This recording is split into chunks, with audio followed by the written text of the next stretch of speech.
but I'm cool. But anyway, yeah,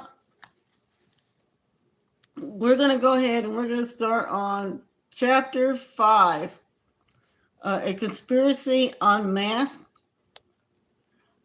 in the Fellowship of the Ring, within the Lord of the Rings trilogy. Now, by JRR Tolkien.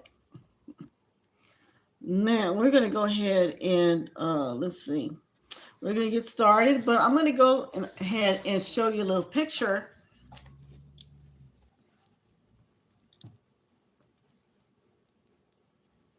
There you go. There's the Buckland Ferry right there. The Buckland Ferry.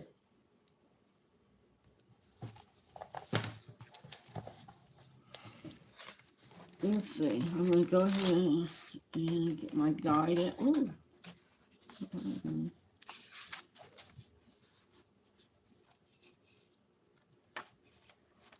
Let's see what I got here. Get my read strength screen up.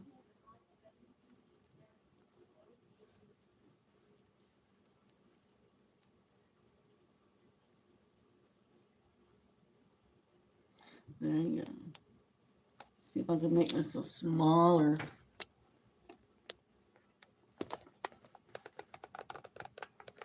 Okay, I'm going to be up down here while you're looking up there. Okay. You get to see the picture. Okay, so.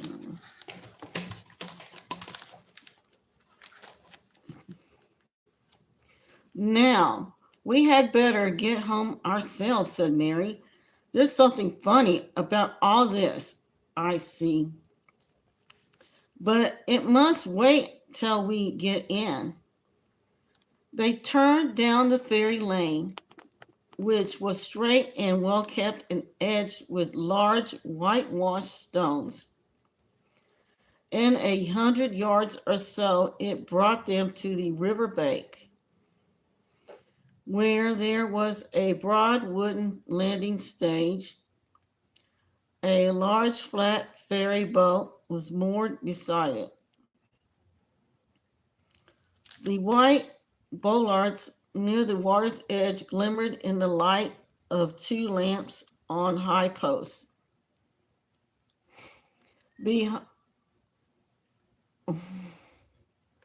Hold on. Sorry.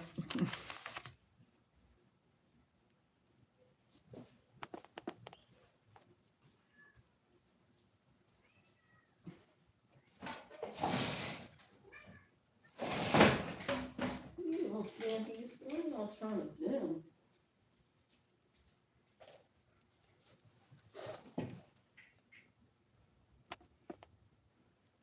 Okay. I had to let the cat in. Okay, so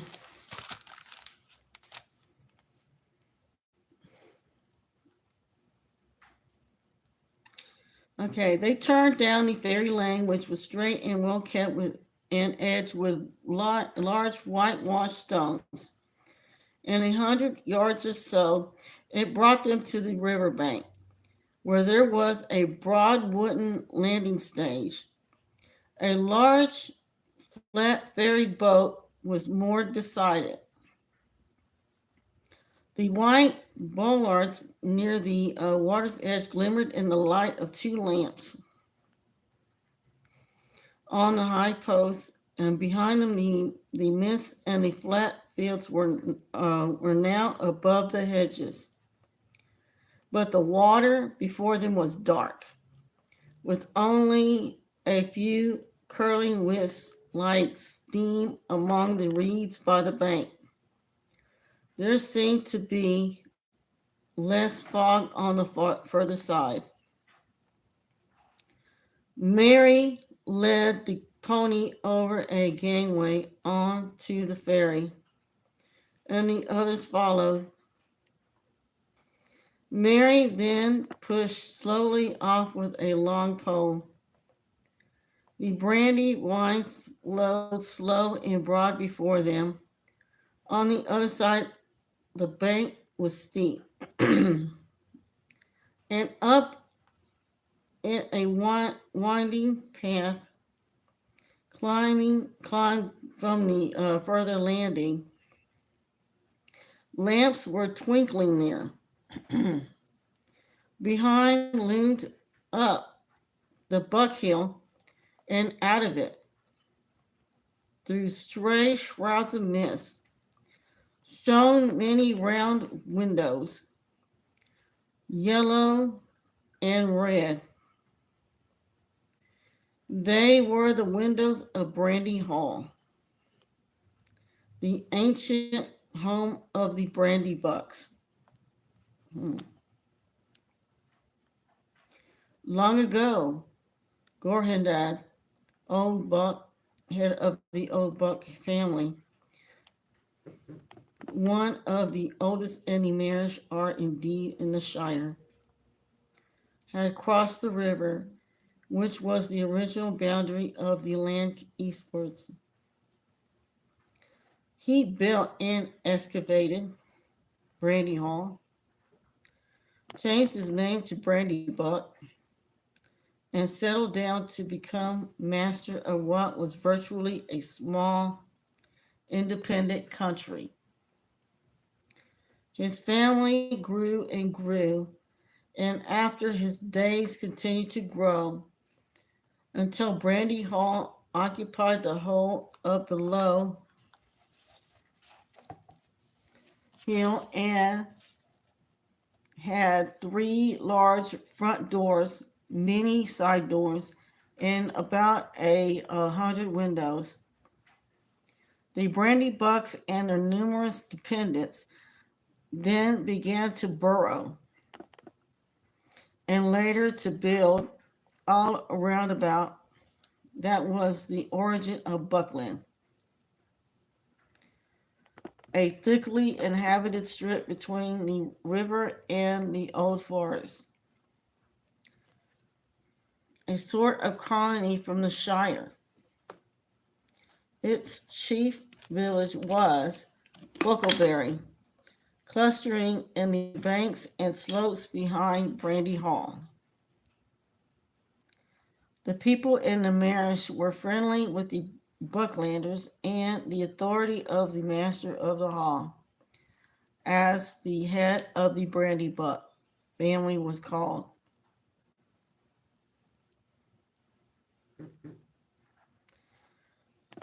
Was still acknowledged by the farmers between Stock and Rushy.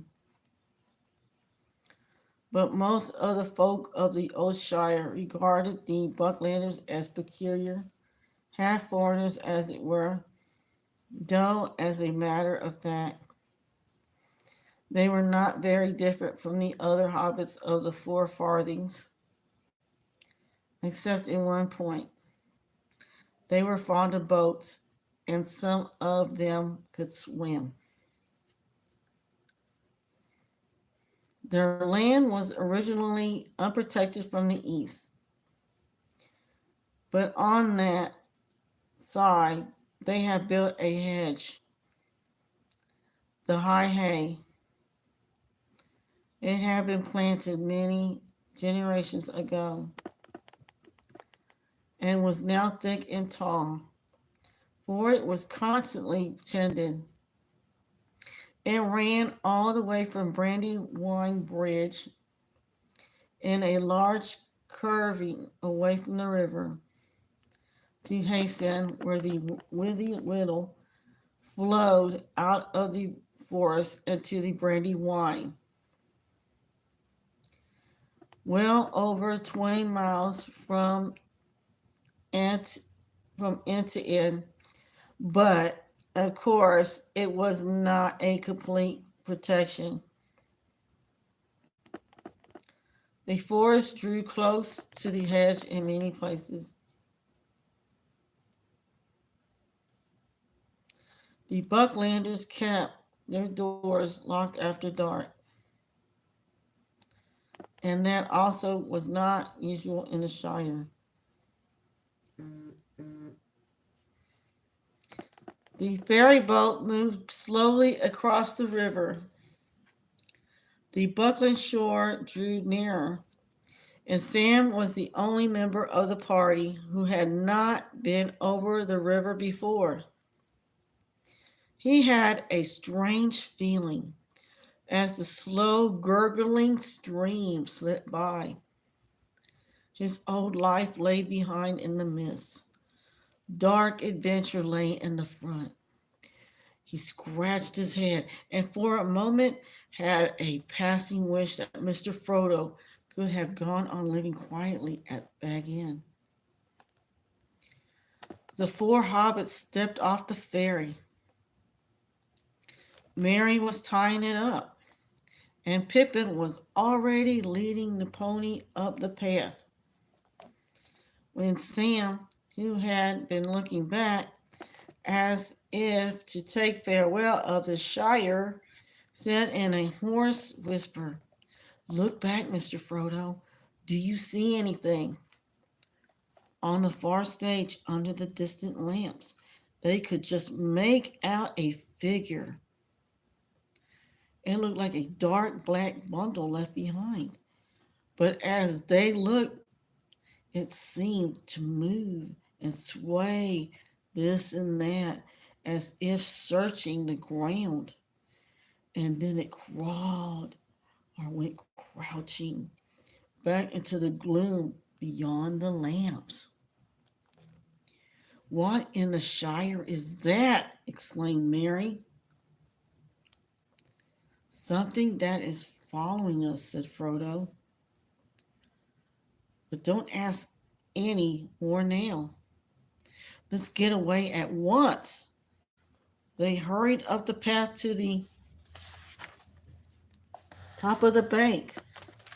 But when they looked back, the far shore was shrouded in the mist, and nothing could be seen. "Thank goodness you don't keep any boats on the west bank," said Frodo. Can horses cross the river?"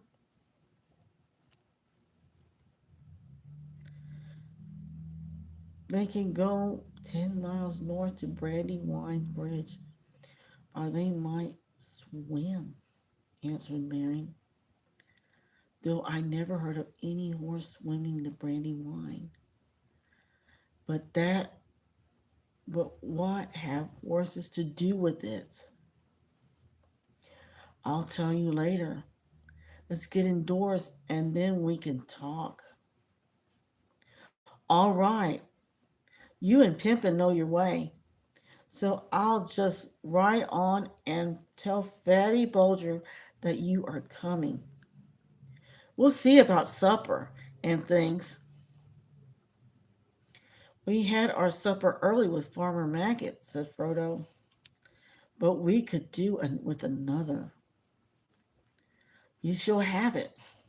Give me that basket," said Mary, and rode ahead in the darkness.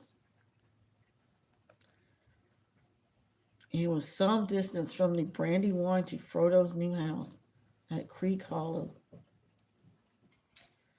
They passed Buck Hill and Brandy Hall on their left, and on the outskirts of Buckleberry struck the main road of Buckland that ran south from the bridge. Half a mile northward along this, they came to a lane opening on the right. This they followed for a couple of miles as it climbed up and down into the country. At last they came to a narrow gate and a thick hedge. Nothing could be seen of the house in the dark. It stood back from the lane in the middle of a wide circle of lawn, surrounded by a belt of low trees inside the outer hedge. Frodo had chosen it because it stood in an out of the way corner of the country, and there were no other dwellings close by. You could get in and out without being noticed. It had been built a long while before by the Brandy Bucks for the use of guests or members of the family that wished to escape from the crowded life of Brandy Hall for a time. It was an old fashioned countrified house, as much like a hobbit hole as possible. It was long and low, with no upper story,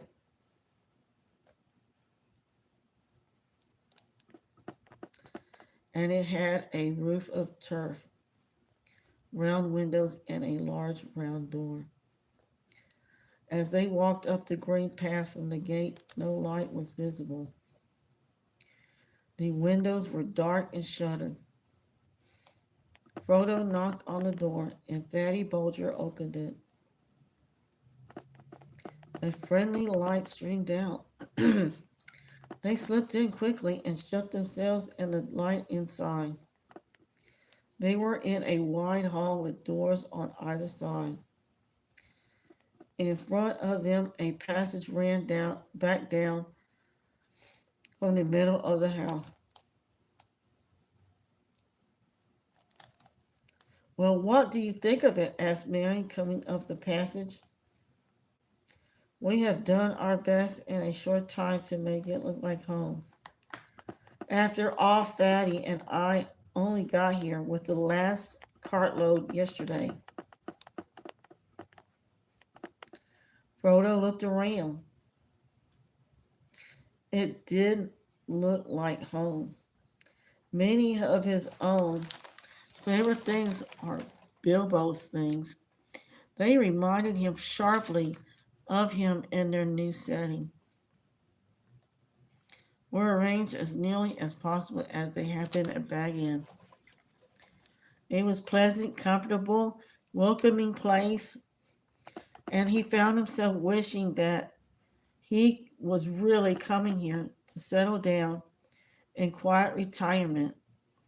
It seemed unfair to have put his friends to all this trouble, and he wondered again how he was going to break the news to them that he must leave them so soon.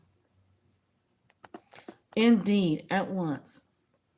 Yet that would have to be done that very night before they all went to bed. "It's delightful," he said with an effort. "I hardly feel that I have moved at all." Okay. The travelers hung up their cloaks and piled their packs on the floor. Mary led them down the passage and threw open a door at the far end. Firelight came out and a puff of steam. "A bath!" cried Pippin. "Oh, blesses Meriadoc! Which order shall we go in?" said Frodo. "Eldest first or quickest first? You'll be last either way, Master Peregrine." "Trust me to arrange things better than that," said Mary. "We can't begin life at Creek Hollow with a pour-over bath. In that room, there are 3 tubs and a copper full of boiling water. There are also towels, mats, and soap. Get inside and be quick." Mary and Fatty went to the kitchen on the other side of the passage and busied themselves with the final preparations for a late supper. Snatches of competing songs came from the bathroom, mixed with the sound of splashing and wallowing. The voice of Pippin was suddenly lifted up above the others in one of Bilbo's favorite bath songs.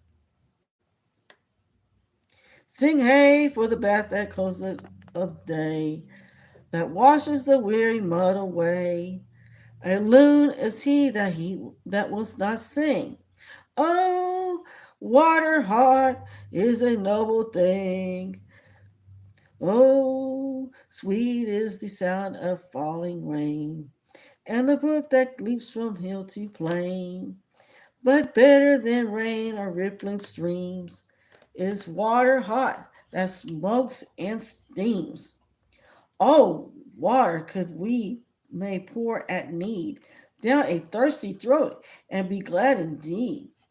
But better is beer if drink we lack, and water hot poured down the back. Oh, water is fair that leaps on high, and a fountain white beneath the sky. But never did fountain sound so sweet as splashing hot water with my feet. There was a terrific splash and a shout of woe from Frodo.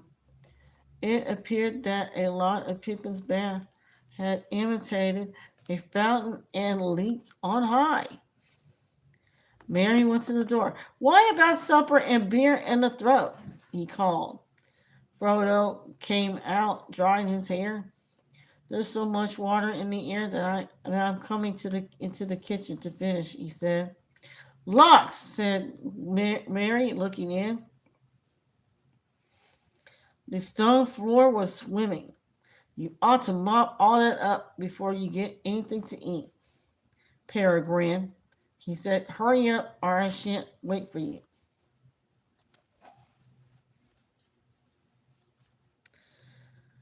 They had supper in the kitchen on a table near the fire. I suppose you won't want mushrooms again, said Fredegard, without much hope. Yes, we shall, cried Pippin. They're mine, said Frodo, given to me by Mrs. Maggot, a queen among farmers' wives. Take your greedy hands away, and I'll serve them. Okay, hobbits have a passion for mushrooms, surpassing even the greediest likings of big people. A fact which partly explains young Frodo's long expeditions to the renowned fields of the Marish and the wrath of the injured maggot. On this occasion, there was plenty for all, even according to Hobbit standards. There were also many other things to follow, and when they had finished, even Fatty Bulger heaved a sigh of content. They pushed back the table and drew chairs around the fire. We'll clear up later, said Mary. Now tell me about it. I guess that you have been having adventures, which was not quite fair without me. I want a full account. And most of all, I want to know what was the matter with old Maggot and why he spoke to me like that. He sounded almost as if he was scared, if that is possible. We all have been scared, said Pippin after a pause, in which Frodo stared at the fire and did not speak. And you would have been, too, if you had been chased for 2 days by black riders.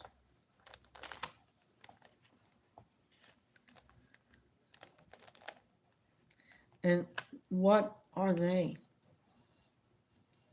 Black figures riding on black horses, answered Pippin. If Frodo won't talk, I will tell you the whole tale from the beginning. He then gave a full account of the journey from the time when they left Hobbiton. Sam gave various supporting nods and exclamations. Frodo remained silent. I should think you were making it all up, said Mary. If I had not seen that black shape on the landing stage, and heard the queer sound in Maggot's voice. What do you make of it all, Frodo? Cousin Frodo has been very close, said Pippin, but the time has come for him to open out. So far, we have been given nothing more to go on than Farmer Maggot's guess that it has been given something to do with old Bilbo's treasure.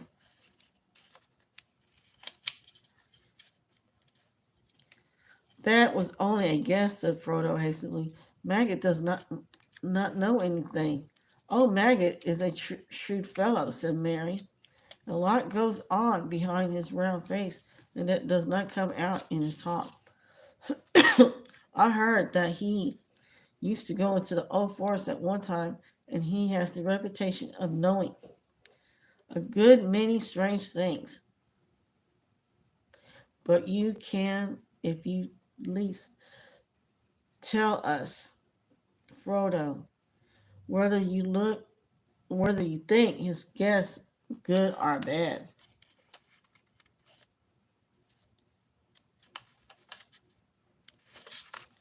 Okay. I'm gonna be mindful, people. I may take a bathroom break, and I'm gonna let you know. You're gonna be seeing my face up there, or you may see the picture as it is. But let's keep going. I think, answered Frodo slowly, that it was a good guess. As far as it goes, there is a connection with Bilbo's old adventures, and the writers are looking, or perhaps one ought to say searching, for him or for me. I also fear, if you want to know, that it is no joke at all, and that I am not safe here or anywhere else. He looked around at the windows and walls as if he was afraid they would suddenly give way. The others looked at him in silence and exchanged meaning glances among themselves. It's coming out in a minute, whispered Pippin to Mary. Mary nodded. Well, said Frodo at last, sitting up and straightening his back, as if he had made a decision. I can't keep it dark any longer. I have got something to tell you all, but I don't know quite how to begin. I think I could help you, said Mary quietly, by telling you some of it myself. What do you mean? Said Frodo, looking at him anxiously. Just this, my dear old Frodo, you are miserable because you don't know how to say goodbye. You meant to leave the Shire, of course, but danger has come on sooner than you expected. And now you are making up your mind to go at once.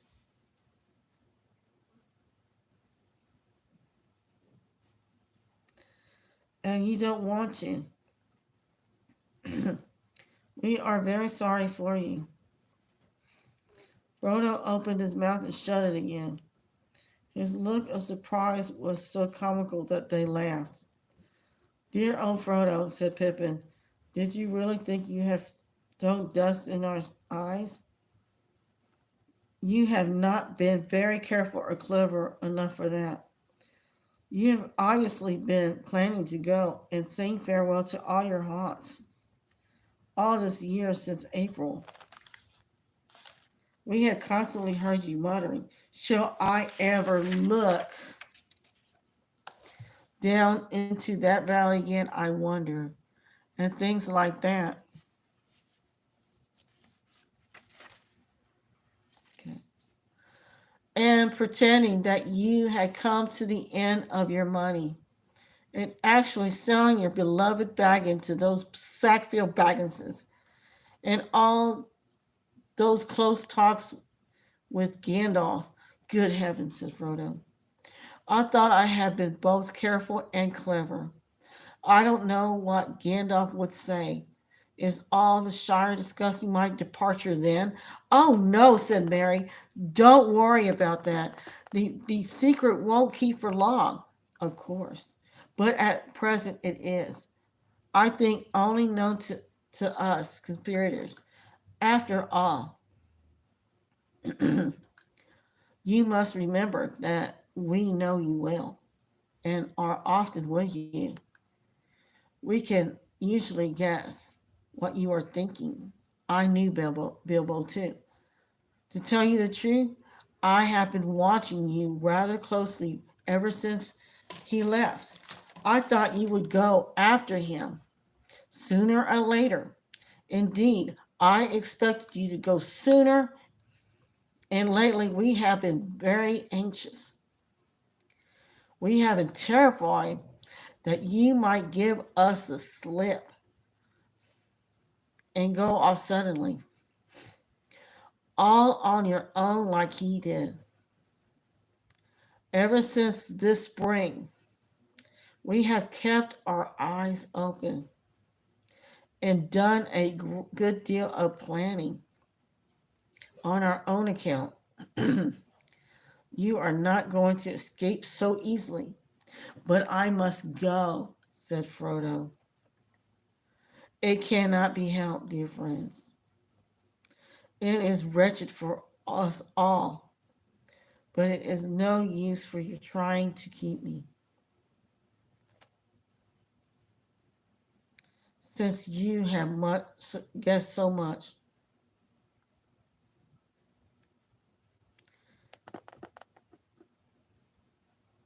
please help me and do not hinder me.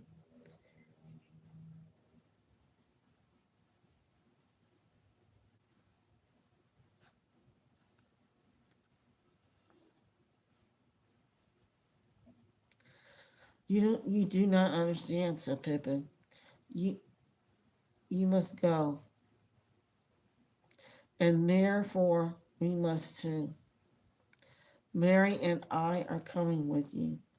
Sam is an excellent fellow and would jump down a dragon's throat to save you if he did not trip over his own feet. But you will need more than one companion in your dangerous adventure. My dear and most beloved hobbits, said Frodo, deeply moved. But I could not allow it. I decided that long ago, too. You speak of danger, but you do not understand that this is no treasure hunt. No there and back journey. I am flying from deadly peril to deadly peril. Of course, we understand, said Mary firmly, but that is why we have decided to come. We know that the ring is no laughing matter, but we are going to do our best to help you against the enemy.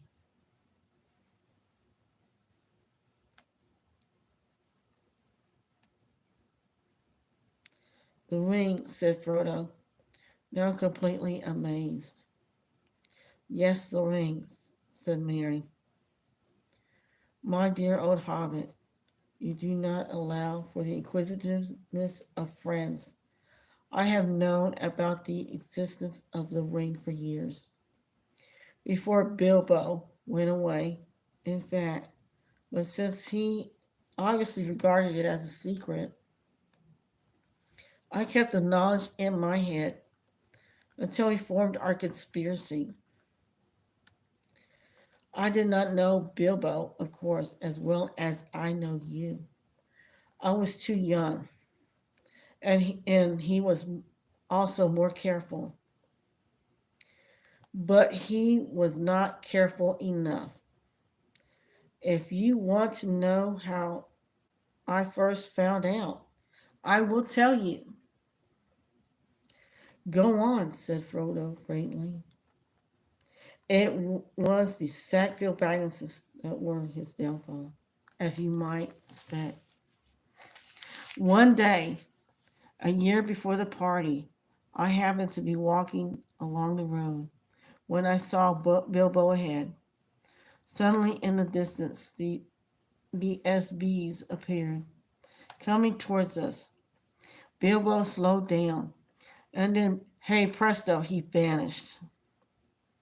I was so startled that I hardly had the wits to hide myself in a more ordinary fashion. But I got through the hedge and walked along the field inside. I was peeping through into the road after the SBs had passed and was looking straight at Bilbo when he suddenly reappeared. I caught a glint of gold as he put something back in his trouser pocket.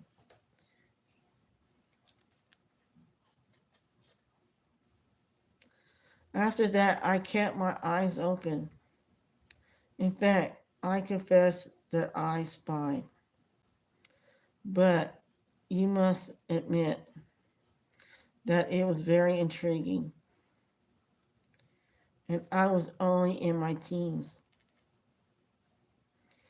I must be the only one in the Shire, besides you, Frodo, that has ever seen the old fellow's secret book.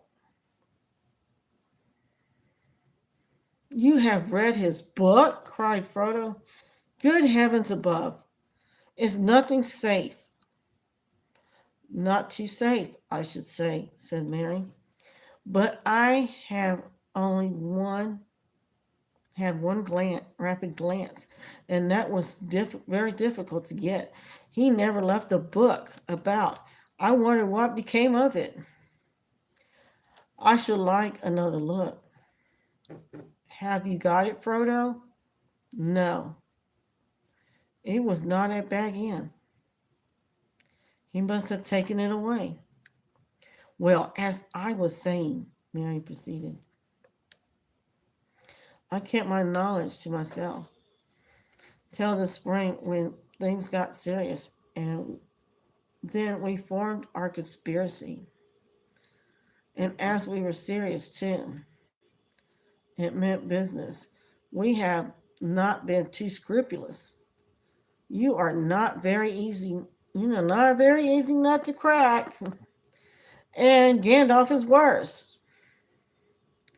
But if you want to be introduced to our chief investigator, I can produce him. Where is he? Said Frodo, looking around, as if he expected a masked and sinister figure to come out of a cupboard. Step forward, Sam, said Mary. And Sam stood up with a face scarlet up to the ears. Here's our collector of information, and he collected a lot. And I can tell you, before he was finally caught, after which I may say, he seemed to regard himself on a parole and dried up. Sam, cried Frodo, feeling in amazement, could go on no further. And quite unable to decide whether he felt angry, amused, relieved, or merely foolish. Yes, sir, said Sam, begging your pardon, sir, but I meant no wrong to you, Mr. Frodo, nor to Mr. Gandalf, for that matter. He has some sense, mind you. And when you said go alone, he said no. Take someone as you can trust. But it does not seem that I can't trust anyone, said Frodo. Sam looked at him unhappily. Well, it all depends on what you want, put in Mary. You can trust us to stick to you through thick and thin, to the better end, and you can trust us to keep any secret of yours closer than you keep it yourself. But you cannot trust us to let you face trouble alone without a word. Let me get a sip of water.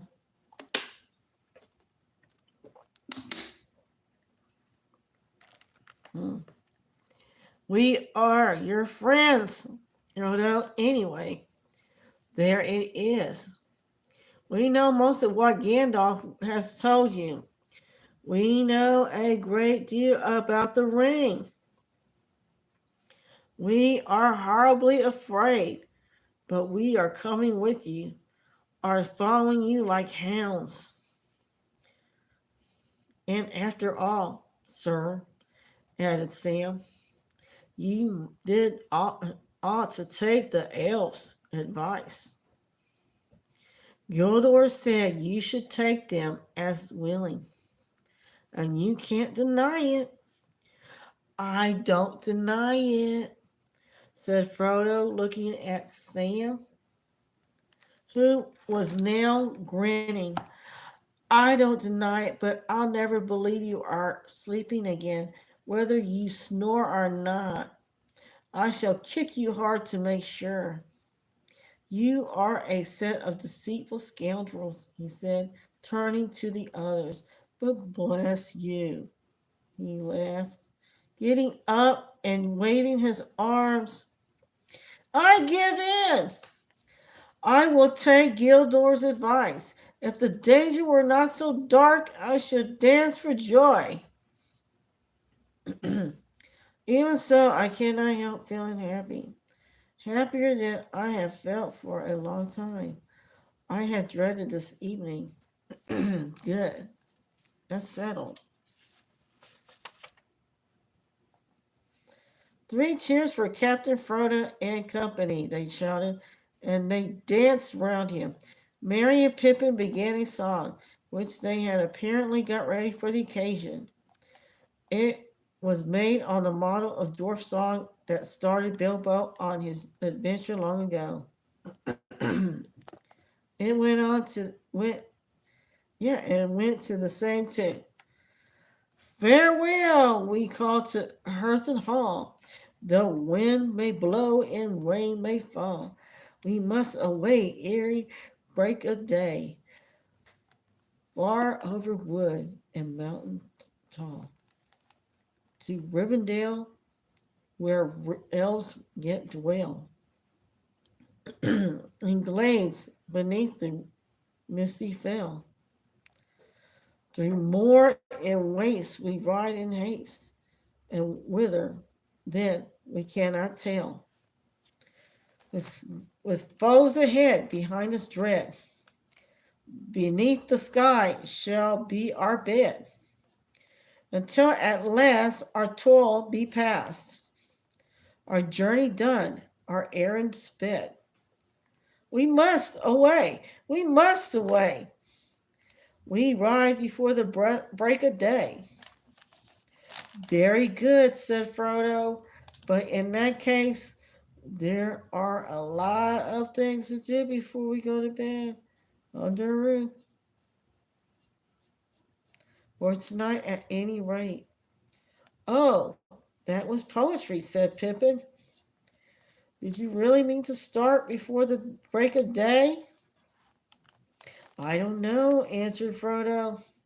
I fear those black riders, and I am sure it is unsafe to stay in one place long, especially in a place to which it is known I was going. Also, Gildor advised me not to wait, but I should like to see Gandalf. I could see that even Gildor was disturbed when he heard that Gandalf had never appeared. It really depends on 2 things. How soon could the riders get to Buckleberry? And how soon we could get off? It will take a good deal of preparation. The answer to the second question, said Mary, is that we could get off in an hour. I have prepared practically everything. There are 5 ponies in a stable across the fields, stores and tackle and all packed, except for a few clothes and the perishable food. It seems to have been a very efficient conspiracy, said Frodo. But what about the Black Riders? Would it be safe to wait one day for Gandalf? That all depends on what you think the writers would do if they found you here, answered Mary.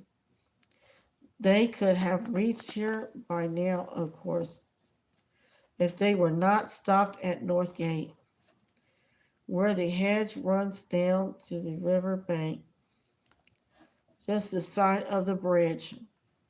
The gate guards would not let them through the night, though they might break through. Even in the daylight, they would try to keep them out. I think at any rate until they get a message to the master of the hall, for they would not like the look of the riders and would certainly be frightened by them. But of course, Buckland cannot resist a determined attack for long, and it is possible that in the morning, even a black rider that rode up and asked for Mr. Baggins would be let through. It is pretty generally known that you are coming back to live at Creek Hollow. He said. Frodo sat in for a while and thought. I have made up my mind, he said. Finally, I am starting tomorrow, as soon as it is light, but I am not going by road. It would be safer to wait here than that. If I go through the north gate, my departure from Buckland would be known at once, instead of being secret for several days at least, as it might be. And what it is more, the bridge and the east road near the borders will certainly be watched. Whether any rider gets into Buckland or not, we don't know how many there are, but there are at least two and possibly more. The only thing to do is to go on in quite unexpected direction. But that can only mean going into the old forest, said Fredegar, horrified. You can't be thinking of doing that. It is quite as dangerous as black riders. Not quite, said Mary. It sounds very desperate. But I believe Frodo is right. It is the only way of getting off without being followed at once. With luck, we might get a considerable start. But you won't have any luck in the old forest, objected Fredegar. No one has ever luck in there. You'll get lost. People don't go in there. Oh, yes, they do, said Mary. The brandy bucks go in occasionally when the fit takes them. We have a private entrance. Frodo went in once, long ago.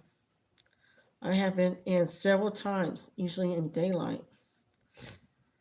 Of course, when the trees are sleepy and fairly quiet. Well, do as you think best, said Fredegar.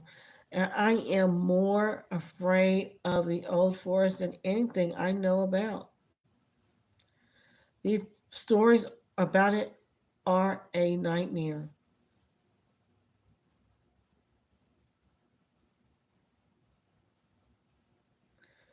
But my vote hardly counts. But as I am not going on the journey, still, I am very glad someone is stopping behind, who can tell Gandalf what you have done. When he turns up, as I am sure he will before long, fond as he was of Frodo, Matty Bolger had no desire to leave the Shire, nor to see what lay outside it. His family came from the East Farthing, from Budgeford and Bridgefields. In fact, but he had never been over the Brandywine Bridge. His task, according to the original plans of the conspirators, was to stay behind and deal with inquisitive folk and to keep up as long as possible the pretense that Mr. Baggins was still living at Creek Hollow. He had even brought along some old clothes of Frodo's to help him in playing the part. They little thought how dangerous that part might prove. Excellent, said Frodo, when he understood the plan. We could not have left any message behind for Gandalf otherwise. I don't know whether these writers can read it or not, but I should not have dared to risk a written message in case they got in and searched the house. But if Fatty is willing to hold the fort, and I can be sure of Gandalf knowing the way we had gone, that decides me. I am going into the forest first thing tomorrow. Well, that's that, said Pippin. On the whole, I would rather have our job than Fatty's, waiting here till Black Riders come. You wait till you are well inside the forest, said Fredegar. You'll wish you were back here with me before this time tomorrow. It's no good arguing about it anymore, said Mary. We have still got to tidy up and put the finishing touches to the packing before we get to bed, and I shan't call you all before the break of day. When at last he had got to bed, Frodo could not sleep for some time. His legs ached. He was glad that he was riding in the morning. Eventually, he fell into a vague dream in which he seemed to be looking out of a high window over a dark sea of tangled trees. Down below, among the roots, there was the sound of creatures crawling and snuffling. He felt sure that he would smell him out sooner or later. Then he heard a noise in the distance. At first, he thought it was a great wind coming over the leaves of the forest. And then he thought it was not leaves, but the sound of the sea far off, a sound he had never heard in waking life, though it had often troubled his dreams. Suddenly he found he was out in the open. There were no trees after all. He was on a dark heath, and there was a strange salt smell in the air.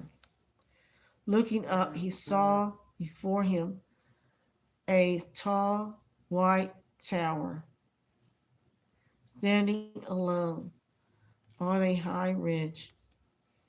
A great desire came over him to climb the tower and see the sea.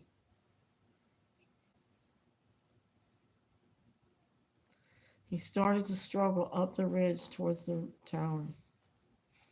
But suddenly a light came in the sky, and there was a noise of thunder. Okay, so we're going to stop here on page 109. We just completed chapter 5, and then chapter 6 is going to be the Old Forest and the Fellowship of the Ring in book 1 of the Lord of the Rings. So we're going to go ahead and stop here. We've done our chapter for tonight, and we had caught up. So this is getting very interesting here. So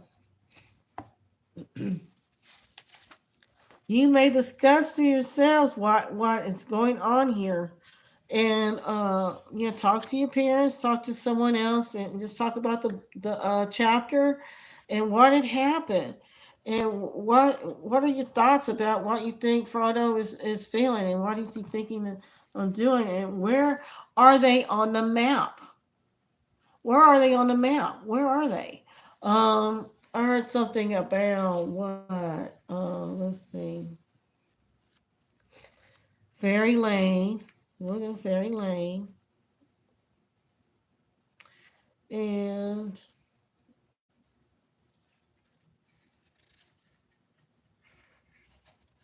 we talked about Brandy Hall.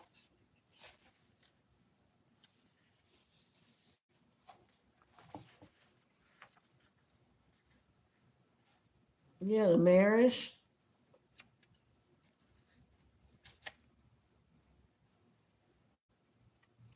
the high hay. So this is mostly surrounding in that area where the ferry boat is.